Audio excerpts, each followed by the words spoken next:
Bonjour à tous et bienvenue pour cette nouvelle guidance pour la semaine du 17 au 23 octobre 2022. J'espère que vous allez bien. Je commence comme d'habitude avec l'oracle de la semaine. Aujourd'hui, ce sera l'oracle Histoire de sorcière et on va savoir ce qui vous attend pour cette nouvelle semaine. Alors, quel est l'oracle pour cette semaine du 17 au 23 octobre? Qu'est-ce qui vous attend? Alors, est-ce que les cartes vont bien vouloir sauter? Ah oui, j'en ai 3. Alors, je vous propose de prendre une grande inspiration, de fermer les yeux. Et à l'expiration, ouvrez les yeux et choisissez entre la carte 1, la carte 2 et la carte 3. Je commence avec la carte 1, médite pour t'apaiser. Médite pour t'apaiser. Dans ce monde de stress et de course permanente, la paix et la sérénité sont des trésors plus précieux que l'or et plus rares que le plus exotique des cristaux. Nous sommes nombreux à courir dès le matin, au réveil, on fait le plein de caféine pour fonctionner malgré l'épuisement. On répond aux exigences du travail, puis à celles de la maison, sans même prendre le temps de souffler. Les rares fois où nous nous accordons un moment de répit, c'est souvent devant un écran, télévision, ordinateur ou téléphone. Cette stimulation permanente nous fatigue comme l'eau ronge la pierre. Il serait bon de s'accorder une vraie pause dans la paix et la sérénité. Au niveau de l'action, la méditation est peut-être un excellent moyen d'atteindre la paix et la sérénité, mais si ce n'est pas ton truc, tu peux opter pour une promenade au bord de l'océan ou d'une rivière si tu as la chance d'habiter près de ces points d'eau. Sinon, mets-toi au calme et écoute un enregistrement d'eau en mouvement ou le rythme apaisant d'une petite fontaine décorative chez toi en respirant profondément. Quelle que soit la méthode choisie, une quinzaine de minutes passées à ne rien faire dans l'un de ces contextes t'aideront à puiser l'énergie nécessaire pour répondre aux exigences d'une vie bien remplie. Au niveau de la divination, si tu as tiré cette carte, c'est probablement que tu as cruellement besoin de paix et de sérénité, et peut-être d'une sieste. Si tu as été poussé à bout ces derniers temps, cette carte t'invite à tout arrêter, le temps de te connecter à l'eau d'une façon propice à la détente. Tu peux reprendre les suggestions listées plus haut, faire le travail de magie proposé plus bas ou simplement sortir sous la pluie et la laisser éliminer tous tes soucis. Dans tous les cas, c'est le moment de faire l'effort de te reposer. Et au niveau de la magie, on a parfois tendance à oublier que l'eau peut servir de façon basique, en boisson. Si tu manques de paix et de sérénité, concocte-toi une eau magique personnelle. Commence par te servir un verre d'eau la plus pure possible. Tu peux la conserver dans un bocal hermétique si tu crains que des animaux ne viennent y mettre leurs truffes et la verser plus tard dans un verre. Si tu le souhaites, mets un cristal de roche ou d'améthyste au fond du verre et ou un brin de romarin ou de lavande fraîche. Laisse tremper toute la nuit dans un endroit baigné du clair de lune. Si tu veux le faire dehors, utilise un bocal hermétique. Tout en préparant ton opération, garde à l'esprit ton intention de créer de l'eau dans un but de paix et de sérénité. Le lendemain, au moment de boire ta préparation, tends le verre vers le ciel et dis « Dieu et déesse, pouvoir de l'eau, bénissez et consacrez cette eau pour un usage positif, qu'elle m'apporte paix et sérénité à chaque gorgée. » Puis sirote lentement et sens le calme t'envahir. Je sais que vous aimez bien au niveau de l'oracle Histoire de sorcière, qu'il donne des petits rituels comme ça, des petites choses à faire. Donc voilà, ça c'est pour la première carte. Médite pour t'apaiser et il y en a grand besoin en ce moment où les énergies sont très fortes, très concentrées et on se retrouve avec des émotions qu'on ne comprend pas. Donc voilà, médite pour t'apaiser, pour apaiser tout ça. La deuxième carte, c'est purifie corps et âme.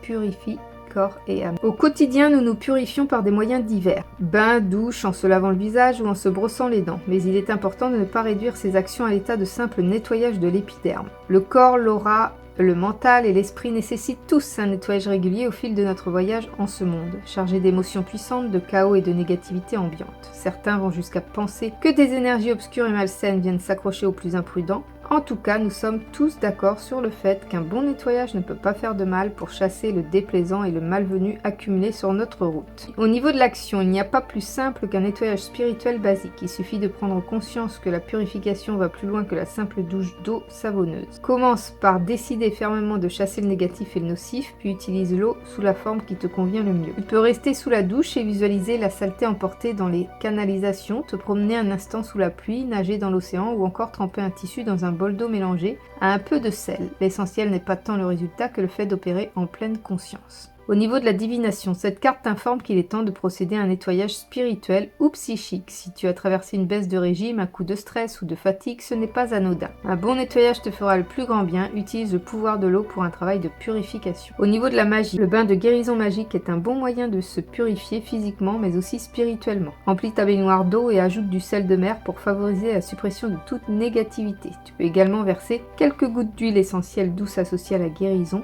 Par exemple du romarin, du citron ou du raisin.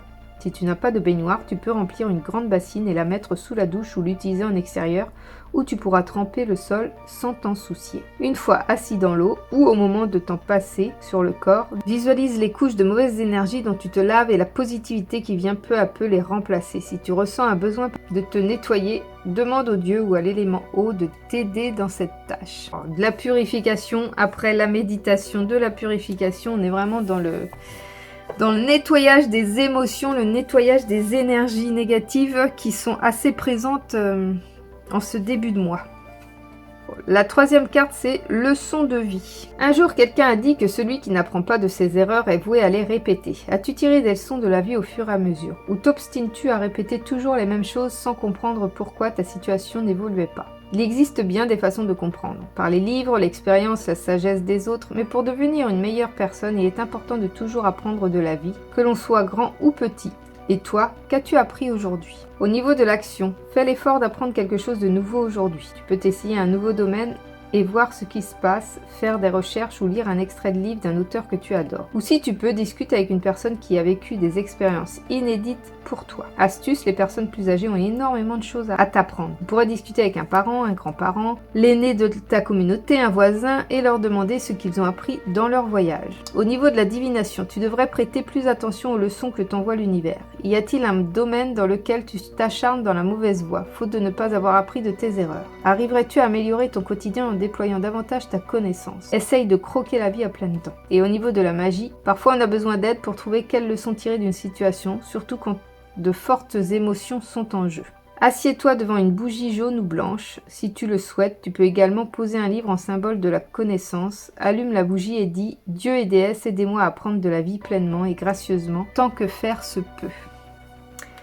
Donc voilà, ça c'était le tirage pour l'oracle de cette semaine du 17 au 23 octobre 2022. J'espère que ça a pu vous aider quelque part. On voit très bien le besoin de se recentrer, le besoin de s'apaiser des dernières énergies qu'on a pu connaître. Alors, on va passer au tirage de la partie professionnelle. J'ai décidé de reprendre pour cette semaine mon tarot Histoire de sorcière.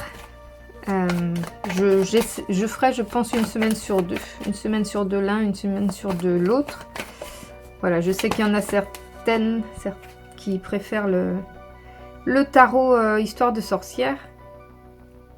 Donc pour satisfaire tout le monde, je vais tâcher de faire les deux. Alors, au niveau professionnel, qu'est-ce qui vous attend pour cette semaine? Pour cette semaine du 17 au 23 octobre.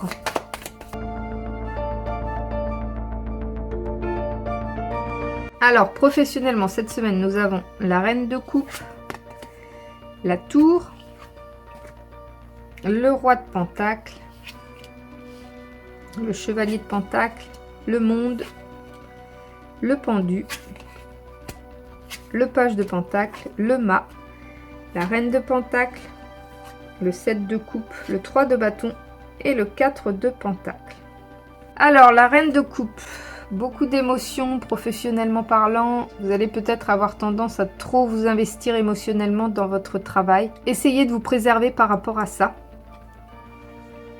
La Tour, est-ce que c'est une perte d'emploi ou le poste pour lequel vous aviez postulé, vous n'allez pas l'avoir? Il y a vraiment un effondrement, vraiment une sensation de tout perdre. Peut-être est-ce que vous aviez une entreprise et qu'elle est en train de déposer le bilan. Il y a vraiment un gros bouleversement, mais gardez en tête, quand les choses vont au plus mal, quand tout a l'impression de s'effondrer autour de vous, eh bien c'est pour mieux reconstruire ensuite.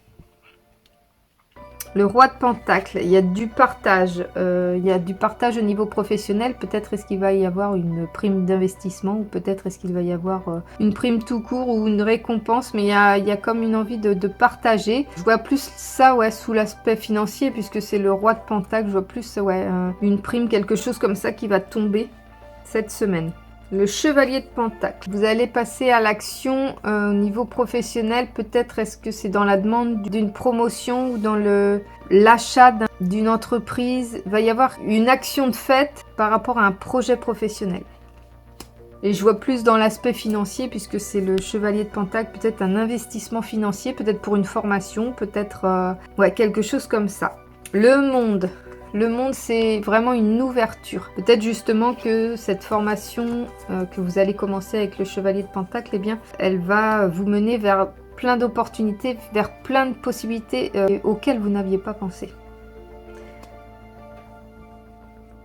Le pendu, une sensation d'être perdu dans votre vie professionnelle actuelle. Vous ne savez pas où donner de la tête. Vous avez l'impression d'être incompris ou incomprise. Cette carte, elle vous dit qu'il existe forcément quelque chose fait pour vous. Il faut garder confiance, garder espoir et surtout, il faut bien garder en tête que vous êtes la seule personne à pouvoir trouver une issue positive à votre mal-être professionnel. Vous avez la clé pour vous sentir mieux, pour créer votre job, pour trouver la solution, pour être le mieux possible professionnellement parlant. Le page de Pentacle.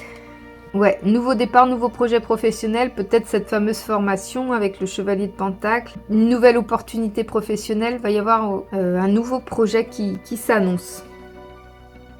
Si jamais vous vous demandiez si vous deviez vous lancer dans quelque chose au niveau professionnel, le mât vous dit que oui, vous pouvez même vous lancer les yeux fermés, vous pouvez aller de l'avant, ça va de toute façon vous apporter du positif. Voilà, peu importe l'issue de ce que vous souhaitez faire professionnellement parlant, ça va vous apporter quelque chose de positif. La reine de Pentacle, elle est plutôt sereine au niveau du professionnel. Je pense qu'il y a un certain équilibre, une certaine sérénité. Vous avez trouvé enfin le travail que vous souhaitiez, vous avez trouvé la création d'entreprise que vous souhaitiez. Enfin, vous êtes dans un équilibre parfait et vous tâchez de maintenir cet équilibre. Le 7 de coupe, vous êtes dans une espèce de difficulté à choisir ce que vous voulez réaliser. Vous voyez bien les opportunités qui sont devant vous, vous voyez bien que vous avez plusieurs choix, vous pouvez réaliser plusieurs choses, vous avez la possibilité de réaliser plein de choses que vous aimez. Maintenant, il va falloir faire un choix. Cette carte, elle vous invite à faire un choix. C'est pas le tout de voir toutes les possibilités, encore faut-il en choisir une pour avancer. Le 3 de bâton, beaucoup de détermination pour cette partie professionnelle. Vous avez envie d'aboutir à ce projet, vous avez envie d'atteindre cet objectif. Il n'y a vraiment rien qui va vous empêcher d'y arriver. Et enfin, le 4 de Pentacle, peut-être est-ce qu'il rejoint la tour. J'ai l'impression que vous avez peur de perdre quelque chose ou que vous vous accrochez à un travail par sécurité plus que par envie. C'est vraiment l'impression que ça me donne. Et j'ai l'impression aussi que vous allez le perdre, non pas de votre fait, mais en subissant finalement la décision de l'entreprise. Donc cette carte, elle vous invite à lâcher prise en fait. N'ayez pas peur. De plus belles choses encore vous attendent. Donc voilà, ça c'était pour la partie professionnelle et nous allons passer tout de suite à la partie sentimentale. Alors, qu'est-ce qui vous attend sentimentalement parlant pour cette semaine du 17 au 23 octobre?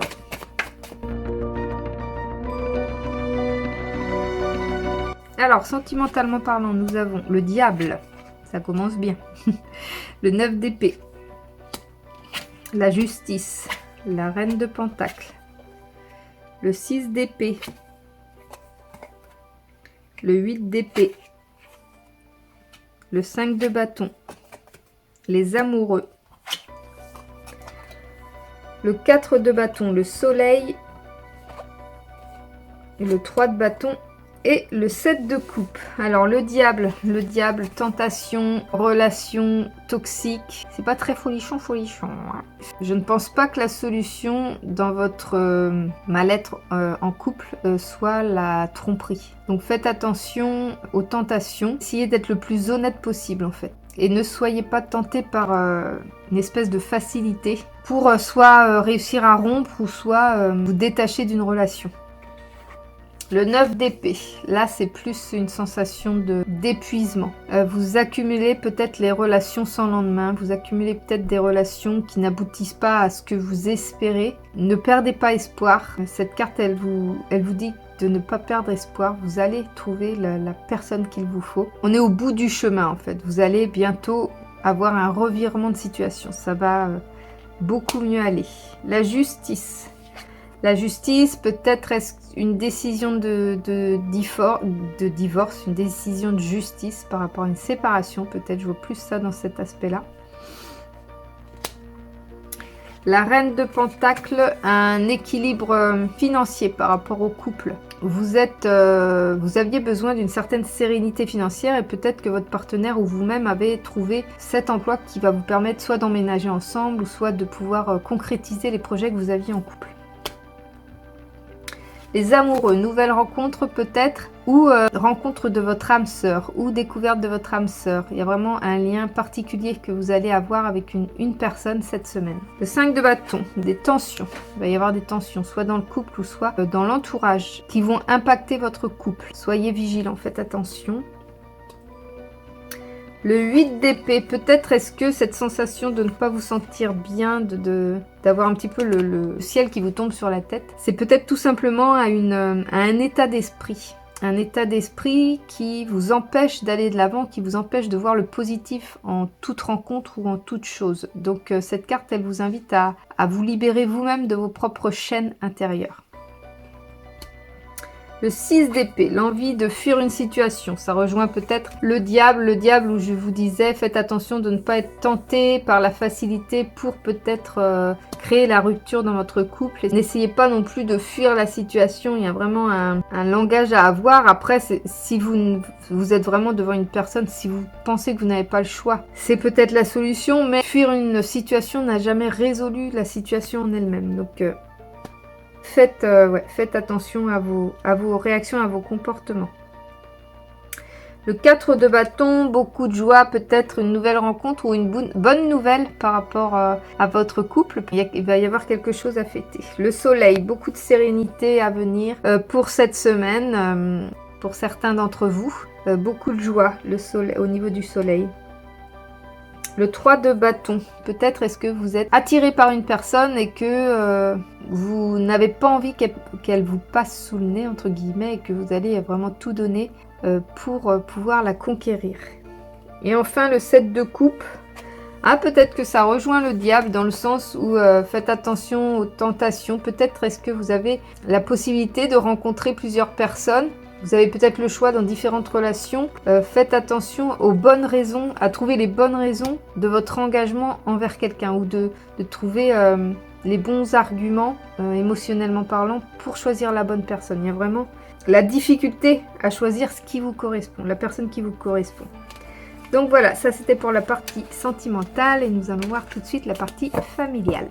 Alors, au niveau familial... Qu'est-ce qui vous attend cette semaine du 17 au 23 octobre?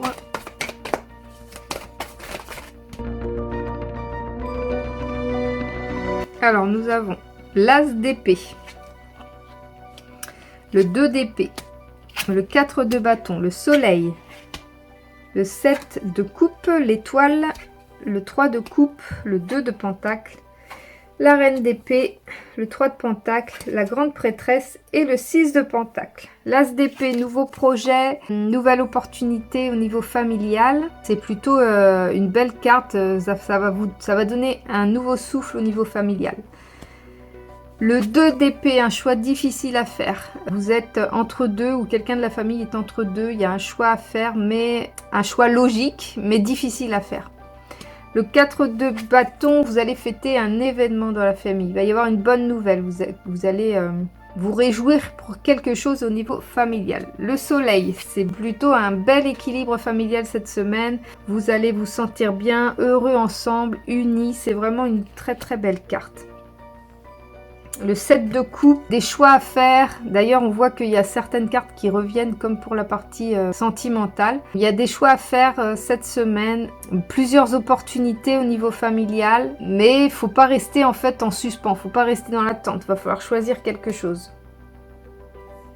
L'étoile, un équilibre, je pense que le soleil y est pour beaucoup. Vous retrouvez un équilibre au niveau de la famille, tout le monde se sent bien, tout le monde se sent heureux, équilibré. Il y a beaucoup d'unicité. Elle appelle aussi cette carte à retrouver l'essentiel, à rejoindre l'essentiel au niveau familial, à profiter de l'essentiel.